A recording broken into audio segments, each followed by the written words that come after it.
Summer season in full swing at Mount Vernon. It's the world champion Yetis from last season taking on like 4 or 5 championships out of the last 3 years, Team Schlitz. But there's a lot of bad blood between these teams, as you can see. Herm's taking people down, getting pissed off. It's not a Yeti Schlitz game without at least a few fights, and we didn't meet short of expectations this game either.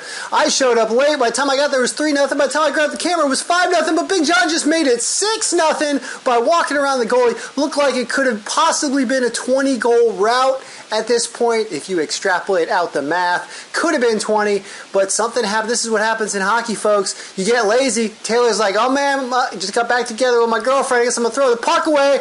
And voila, shutout is gone.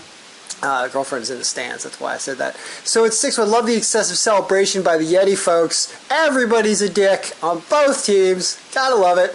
That snuck in on the short side. Glenn was like, you know what, if I give up 1, I guess I'll give up 2. I don't really mind. It's still the first period. So, still looked like Team Schlitz was good. Yeah, look at that. That is Dick Smears, Rick Mears sniping from, I don't know if that was Big John. I missed the assist on that, but it's 7-2. Spanky's going to make it 8-2 by annihilating a shot in the upper 90 in a minute.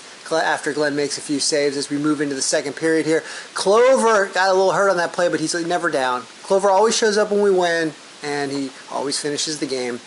So he was all right.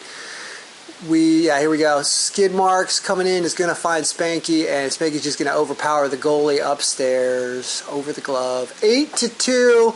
I was about to leave. I was tired. Didn't feel like taping the rest of this game. 6-goal game, but good thing I stayed because this thing was not over yet. Yeti do have some heart, and they're going to make it. Yeah, there's going to be some tripping back and forth. Mana getting some penalties. They issued a new rule here in the league where you take penalties at the end of the game. You have to serve them in the next game. So one of their guys started the game in the penalty box for I think 14 minutes or something. We're going to have the same problem next time we play because we had some fights at the end of this game. More stops by Glenn. You know, gave up 6 goals. But he could have given up 8 or 9, and this thing would not have ended up in a Schlitz victory. Did make some big stops here. More saves. Or no, that one. Yeah, that guy misses the open net right to the right of the post there. That was very lucky that didn't go in.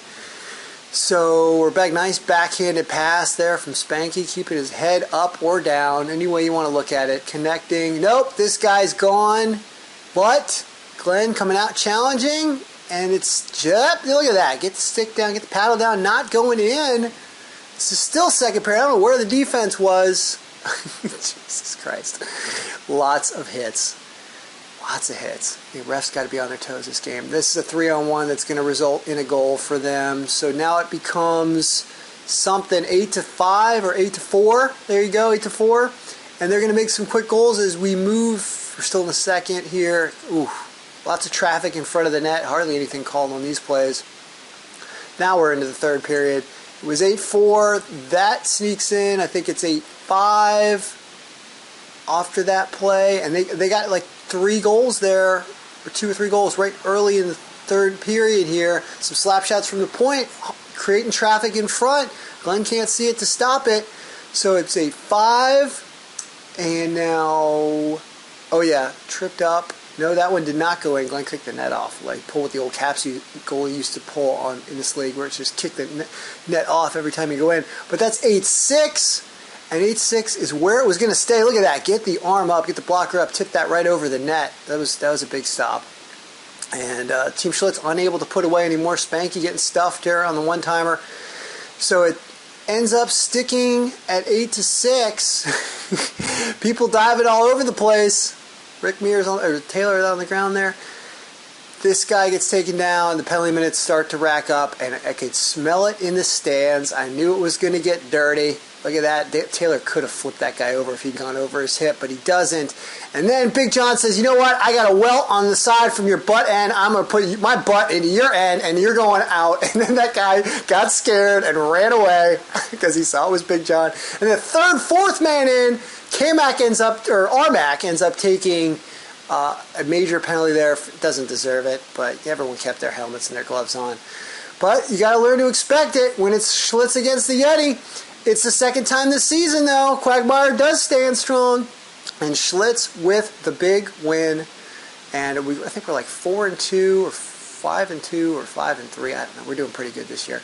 So go Schlitz. We will have a Memorial Day holiday and pick it back up next week.